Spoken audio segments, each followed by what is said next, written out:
اے پیغمبر، ہم نے تم کو گواہی دینے والا اور خوشخبری سنانے والا اور خبردار کرنے والا بنا کر بھیجا ہے، اور اللہ کی طرف اسی کے حکم سے بلانے والا اور چراغ روشن۔ اور مومنوں کو خوشخبری سنا دو کہ ان کے لیے اللہ کی طرف سے بڑا فضل ہے، اور کافروں اور منافقوں کا کہا نہ ماننا اور نہ ان کے تکلیف دینے پر نظر کرنا، اور اللہ پر بھروسہ رکھنا، اور اللہ ہی کارساز کافی ہے۔ مومنوں،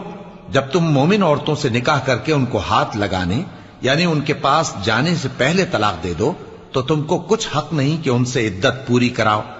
بس ان کو کچھ فائدہ یعنی خرچ دے دو اور ان کو اچھی طرح سے رخصت کر دو۔ اے پیغمبر صلی اللہ علیہ وآلہ وسلم، ہم نے تمہارے لیے تمہاری بیویاں جن کو تم نے ان کے مہر دے دیے ہیں حلال کر دی ہیں، اور تمہاری باندیاں جو اللہ نے تم کو کفار سے بطور مال غنیمت دلوائی ہیں، اور تمہارے چچا کی بیٹیاں اور تمہاری پھوپھیوں کی بیٹیاں اور تمہارے ماموں کی بیٹیاں اور تمہاری خالاؤں کی بیٹیاں جو تمہارے ساتھ وطن چھوڑ کر آئی ہیں، سب حلال ہیں۔ اور کوئی مومن عورت اگر اپنے آپ کو پیغمبر صلی اللہ علیہ وآلہ وسلم کے حوالے کر دے یعنی مہر کے بغیر نکاح میں آنا چاہے، بشرطے کہ پیغمبر صلی اللہ علیہ وآلہ وسلم بھی اس سے نکاح کرنا چاہیں، وہ بھی حلال ہے۔ لیکن یہ اجازت اے نبی صلی اللہ علیہ وآلہ وسلم خاص تم ہی کو ہے، سب مسلمانوں کو نہیں۔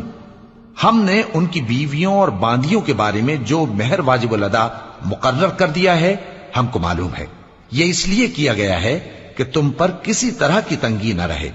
اور اللہ بخشنے والا ہے، مہربان ہے۔ اے پیغمبر صلی اللہ علیہ وآلہ وسلم، تم کو یہ بھی اختیار ہے کہ جس بیوی کو چاہو پیچھے رکھو اور جسے چاہو اپنے پاس رکھو، اور جس کو تم نے پیچھے کر دیا ہو اگر اس کو پھر اپنے پاس طلب کر لو تو تم پر کچھ گناہ نہیں۔ یہ اجازت اس لیے ہے کہ ان کی آنکھیں ٹھنڈی رہیں اور وہ رنجیدہ نہ ہوں، اور جو کچھ تم ان کو دو اسے لے کر سب خوش رہیں، اور جو کچھ تمہارے دلوں میں ہے اللہ اسے جانتا ہے، اور اللہ جاننے والا ہے، بردبار ہے۔ اے پیغمبر صلی اللہ علیہ وآلہ وسلم، ان کے سوا اور عورتیں تم کو جائز نہیں، اور نہ یہ کہ ان بیویوں کو چھوڑ کر اور بیویاں کر لو،